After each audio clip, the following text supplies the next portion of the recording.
So I was studying Exodus, and here's what I found.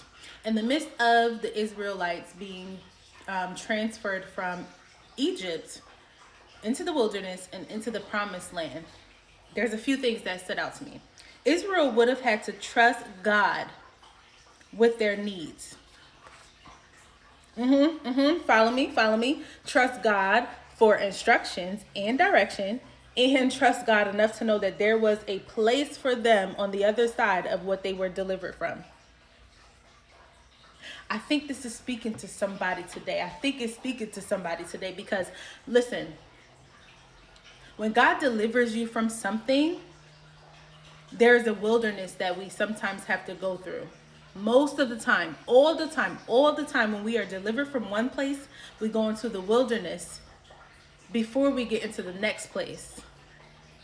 And so in the midst of the wilderness, we need to trust that God has already established a place for us to end up in.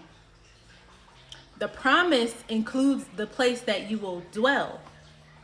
And so when we go from the bondage, or we go from the place that is Egypt for us in so many different ways, in so many different situations, the wilderness comes. But know that God has a place. God has a promise of a place that you will dwell, that you will end up. And so we need to get through that place of deliverance into the wilderness to the place that God promised.